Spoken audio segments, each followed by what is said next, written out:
상위 10%가 독일 전체 자산의 66%를 소유하고 있습니다. 근데 문제는 우리나라도 비슷하니까 뭐 문제는 여기까지는 좋다고 쳐요. 문제는 하위 50%, 절반 이하의 사람들 전체 자산의 1.3%만 소유하고 있어요. 안녕하십니까. 대단한 부동산 꼰대들의 꼰대 김학주입니다. 자, 최근에 서울의 집값, 뭐 전국적으로 뛰었지만 서울의 집값 엄청나게 뛰었습니다. 평균적으로 5억 5천 하던 집값이 거의 한 3년 반, 4년이 안 되는 기간에 평균 서울의 아파트 값이 11억으로 뛰었어요. 그러니까 2배 가까이가 뛰었죠. 그러니까 이런 부분 때문에 자기 집이 없으신 분들은 굉장히 힘들어 하실 겁니다. 그러다 보니까 자가주택 보급률이 높은 나라를 많이들 부러워하세요. 또는 임대주택이 굉장히 활성화되어 있는 나라를 많이 부러워들 하십니다. 자, 오늘은 이런 부분들에 대해서 저희가 항상 좋은 내용을 전달해 드렸지만 오늘은 좀 약간 가볍게 한번 제가 다가서도록 해 보겠습니다. 그래서 오늘은 자, 자가주택 보급률이 높은 나라와 임대주택이 잘 되어 있는 나라들의 어떤 추세로 가고 있는지 이 부분을 한번 가볍게 살펴보도록 하겠습니다. 먼저 우리나라도 자가주택이 최고 과제라는 얘기를 하면서 우리 김현미 국토부 장관이 2017년도에 장관으로 임명이 됐습니다. 그래서 노력은 했죠. 자가주택 보급률을 높이려고. 그래서 주택 보급률은 100%가 넘지만 이건 전국적인 얘기예요. 서울의 주택 보급률은 95%밖에 안 돼요. 자가주택 보급률은 절반 정도다. 50%다. 그래서 그만큼 자가주택 보급률이 더 중요하다고 본다라고 해서 최고 정책 과제 바로 뭐였죠? 자가주택 보급률을 높이는 정책을 썼는데 이 5억 5천 하던 서울 아파트 값이 평균 아파트 값 11억으로 뛴 거죠. 희한하게 자가주택 보급률을 높이려고 했는데 집값은 더 뛰면서 오히려 더 힘들어졌죠. 이게 그만큼 쉽지 않다는 얘기겠죠. 자, 두 번째로는 우리가 이제 문 대통령하고 제일 높으신 분들의 이 부동산 쪽으로는 그 다음에 김현미 전 장관 또는 변창흠 전 장관이 벌써 돼버렸어요. 자, 2020년 하반기에 동탄에 공공임대주택을 찾아가지고 누구나 살고 싶은 주택으로 거듭나야 한다. 그러니까 공공임대주택에 누구나 살고 싶어야 한대요. 그러면 우리도 전부 다 공공임대주택에 살고 싶어 해. 전 국민의 60% 50%가 공공임대주택에 살 거야. 그러면 앞으로 우리한테 임대주택에 사는 우리는 우리의 미래가 어떻게 될지 여러분들 한번 뒤에서 한번 자세히 한번 느껴보는 시간을 꼭 가질 필요가 있습니다. 그래서 문재인 대통령 하고 우리 국토부 장관님들께서 전 장관님들께서 공공임대주택 100만 호 공급 달성해서 기념했고 앞으로도 지속적으로 공공임대주택을 많이 짓겠다라고 하는 게 목표인 겁니다. 자, 그러면 우리는 공공임대주택에 살아야 될까요? 아니면 자가주택을 목표로 해야 될까요? 이런 부분들 조금 여러분들이 한번 그런 어떤 부분이 중요한지 여러분들 한번 보시면 좋을 것 같습니다.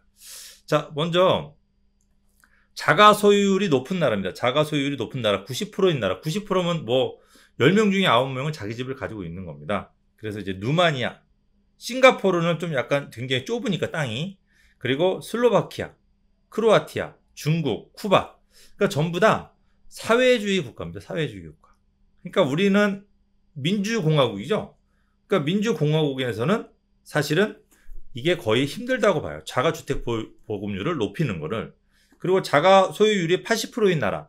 리투아니아, 네팔, 러시아, 인도, 멕시코, 태국, 일본을 제외하고는 대부분의 나라 역시 사회주의였거나 사회주의인 나라입니다. 그러니까 역시 이것도 민주주의에서 힘들고, 그래도 70%까지는 유럽이 많이 그래요. 스페인이나 체코, 브라질, 그리스, 벨기에, 스웨덴. 그러니까 유럽의 강국들이 자가보험률을 70%까지 달성을 했어요. 그러나 일본을 포함해서 70%인 나라들은 대부분 이사를 가지 않는, 그러니까 자기 고향에서 많이 그냥 앉아서 사는 좀 그런 성향을 가진 나라들이에요. 그러니까 우리나라처럼 약간 뭐 꿈을 찾아서 또는 뭔가 새로운 직업을 찾아서 뭐 자기가 하고 싶은 일을 위해서 움직이는 이런 사람들한테는 좀 어울리지 않는, 안 맞는 그런 좀 자가 소유이긴 해요. 좀 나라들하고 상황이 좀 많이 달라 보여요. 그냥 이름만 보더라도. 그리고 이번 정부가 꿈꾸는 임대주택의 천국은 역시 독일입니다. 제가 이거 앞선 시간 유튜브에 촬영을 했었죠.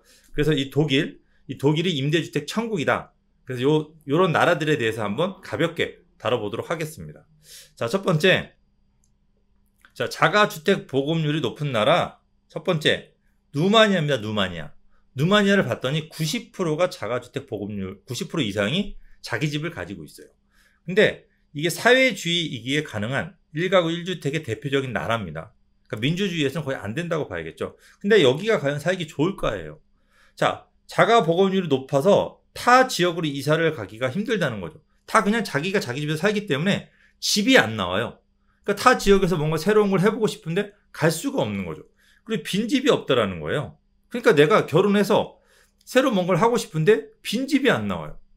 우리가 계속 자식을 낳고 자식이 나오면 다시 결혼을 하고 빈집이 나와서 뭘 해야 되는데 이런 부분들에 있어가지고 굉장히 힘들다는 거죠. 능력이 있어도 힘든 거. 그러니까 이게 자가주택 보급률 있는 나라들의 조금 특징입니다. 좀 쉽지 않아요. 내가 항상 같은 지역에 살아야 된다는 거. 또 쿠바는 조금 달라요. 쿠바는 1대1 맞교환 방식이에요. 이게 되게 특이하죠. 쿠바에서 이사 가고 싶으면 이사 갈 사람을 찾아서 집을 맞바꿔야 합니다. 1대1 맞교환 방식이죠. 쉽게 얘기하면 자, 이 집과 요 베란다 있는 이 집, 이 두 집을 바꾸고 싶어 해요.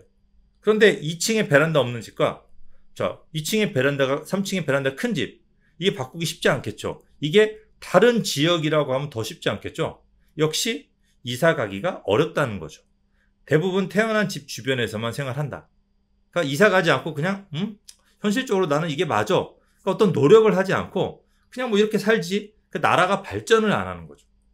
경쟁이 나라를 키우거든요. 그러니까 사회주의라고 하는 거는 뭐 북한 예를 들어 보더라도 조금 이런 식이 된다고 한다면 발전은 힘든 거죠. 그러니까 자가주택 보급률을 높이려면 약간 사회주의 정책으로 가야 되는데 그렇게 된다고 한다면 이 뭐라 그럴까 약간 살기가 좋은 부분은 따로 좀 생각을 해볼 필요는 분명히 있는 부분인 겁니다. 자, 리비아의 선착순입니다. 자, 이것도 재밌어요. 무아마르 카다피란 분은 모든 사람들이 자기 집을 갖고 모두 다 평등하게 살자. 굉장히 이상적인 거죠.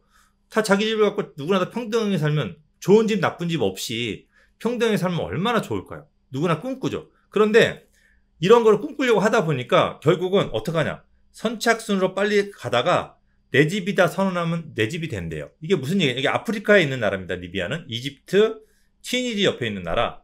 그래서 돌아다니다가 빈집이 발견하면 내 집이다 선언하면 인정이 된대요. 그냥 돌아다니다가 내 집이다 빈집 있어 내 집이다 그러면 선언이 되는 거죠. 근데 부자들은 일꾼들이 있어서 집이 항상 유지가 돼요. 누가 지키는 사람이 있는 거죠. 근데 이제 지키는 사람이 없는 일하러 가는 사람은 매일 일 나가는 사람들은 항상 집을 새로 구해야 돼요. 더군다나 내가 집을 비우면은 누군가 들어서 내 집이다 선언하면은 잘못하면은 가전제품이나 내가 가지고 있는 거 생필품을 잃어버릴 수 있잖아요. 이것도 가지고 다녀야 되네. 이건 저도 여기를 안 가봐서 모르겠지만 내 집이다 선언하면 안 되잖아요. 그 안에 있는 것까지 위험해질 수 있잖아요. 아니면 내다 놓나 밖에다? 그럼 누가 들고 가면 안 되니까 결국은 내가 중요한 것들은 들고 다녀야 되는 굉장히 불편한 삶을 살아야 된다는 거죠. 그러니까 우리하고 아프리카간이 가능한 우리나라처럼 가전제품을 비싸게 가구들을 비싸게 쓰는 나라는 도저히 할 수가 없는 여러 가지 그러니까 다양한 방식의 사람들이 살고 있다는 거죠. 그러니까 자 자가주택 보급률이 80% 이상이 된다라고 하는 건 이렇게 어렵고 힘든 길이라는 게 보여집니다. 자, 그 다음에는 임대주택이에요. 자, 이번 정부가 꿈꾸는 임대주택 천국 바로 어디냐? 독일입니다. 그러면 임대주택이 굉장히 많으면 사람이 주택에 대한 소유욕이 낮을 거고 그러면 집값이 저렴해야 되는데 독일도 집값이 폭등한대요. 그리고 결론은 집이 없는 임대사는 무주택자만 울었대요. 이게 왜 울었을까? 자, 우리나라 대통령과 장관들, 그 다음에 여당 정치인들이 강조했던 집 구입할 필요 없는 사회. 이 모델 중 하나가 독일이라고 합니다. 근데 독일의 집값이 2010년까지는 괜찮다가 경기가 좀 살아나는, 독일 경기가 2010년부터 살아났거든요. 경기가 살아나는 시기에 갑자기 급등했어요. 이 급등한 퍼센테이지가 거의 웬만한 선진국들의 2배에서 3배 정도가 뛰어버렸습니다. 그동안 안 뛰었던 게 한 번에 뛰어버린 거죠. 이게 왜 이런 일이 벌어졌을까? 한번 보면 유럽이 2010년부터 집값 뛰기 시작을 해가지고 지금 현재 유럽에서 자산 편중 문제가 가장 심각한 나라가 됐대요. 빈익빈, 부익부가 심각해졌대요. 자, 독일에서 가장 부유한 1%가 전체 자산의 35%를 소유하고 있고 엄청나죠. 상위 10%가 독일 전체 자산의 66%를 소유하고 있습니다. 근데 문제는 우리나라도 비슷하니까 뭐 문제는 여기까지는 좋다고 쳐요. 문제는 하위 50%, 절반 이하의 사람들 전체 자산의 1.3%만 소유하고 있어요. 전체 자산의 1.3%를 하위 50%의 국민들이 나눠 갖고 있대요. 이거는 뭐 문제가 아니고 이거는 엄청난, 이거는 불평등이 심해도 너무 심한 거죠. 이건 어떻게 한대요, 이분들. 자, 이런 임대 위주의 주택 정책이 자산 편중을 심화시켰다는 분석입니다. 정부 정책을 믿고 내 집 마련을 하지 않은 채 임대주택에서 월세를 열심히 내다가 임대료와 집값이 급등했대요. 그러니까 임대가 아무리 잘 지어져도 결국 물가가 뛰는 건 어쩔 수 없어요. 따라가야 되죠. 그러다 보니까 나는 결국 월세를 올려주면서 사는 수밖에 없어요. 그러니까 모을 돈이 없는 거지.